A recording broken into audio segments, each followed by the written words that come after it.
محترم حضرات، ماہ رمضان کو پانے کے باوجود بھی جو روزہ نہ رکھے ان کے لیے سخت وعید بیان کی گئی ہے۔ جیسا کہ امام حاکم رحمہ اللہ علیہ نے اس حدیث کو اپنے کتاب میں لائے ہیں اور اس حدیث کے راوی حضرت کعب بن عجرہ رضی اللہ عنہ ہیں۔ وہ کہتے ہیں اللہ کے نبی صلی اللہ علیہ وسلم نے ایک مرتبہ ہم سے کہا ممبر ہمیں حاضر کرنے کا حکم دیے، فحضرنا، ہم نے اللہ کے نبی صلی اللہ علیہ وسلم کے سامنے ممبر لا کر کے رکھا۔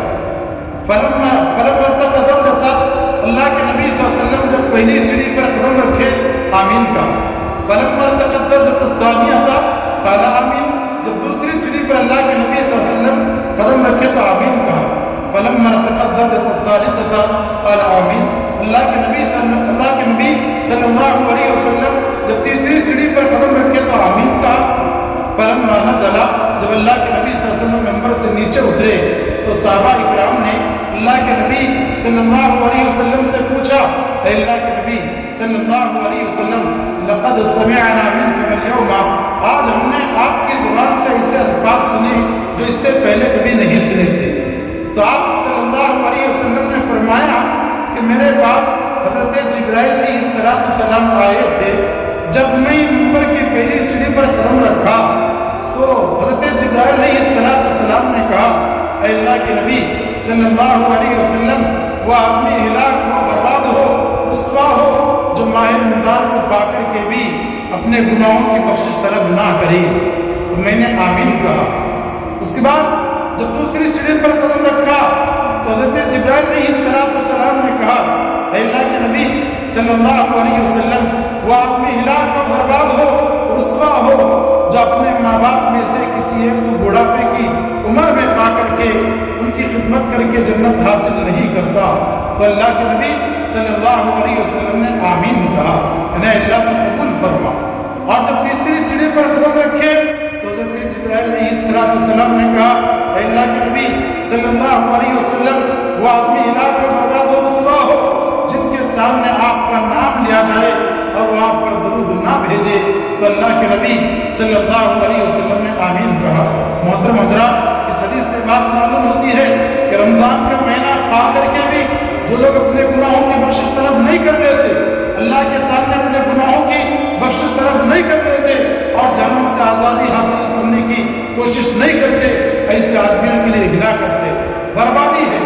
ہاں، وہ آدمی سے مستثنا ہے جو بالکل بوڑھے ہو چکے یا بہت ہی بیمار ہیں یا بہت ہی کمزور ہیں یا روزہ نہیں رکھ سکتے، ایسے لوگ اس سے مستثنا ہیں۔ مگر جو لوگ جوان ہیں، صحت مند ہیں، ہٹے کٹے ہیں، تندرست ہیں، اس کے باوجود بھی رمضان کا مہینہ پا کر کے روزہ نہیں رکھتے، ایسے لوگوں کے لیے ہلاکت اور بربادی ہے۔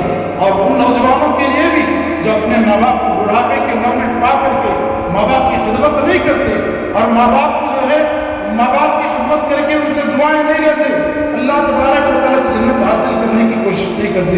آج کتنے ایسے نوجوان ہیں جو ماں باپ کو ستاتے ہیں، ماں باپ کو رلاتے ہیں اور ماں باپ کو دکھ پہنچاتے ہیں۔ ماں باپ بیمار ہوتے ہیں تو انہیں دوا کا انتظام نہیں کرتے، ماں باپ کے پاس بیٹھ کر کے چند منٹ ان کو خیریت نہیں پوچھتے۔ کتنے افسوس کی بات ہے، وہی نوجوان ہوٹلوں میں گھنٹے گھنٹے اپنے دوستوں کے ساتھ بیٹھ کر کے مزے اڑاتا ہے، وہی نوجوان اپنے دوستوں کی محفلوں میں بیٹھ کر کے ہزاروں کے روپے خرچ کرتا ہے مگر ماں باپ کی خدمت نہیں کرتا۔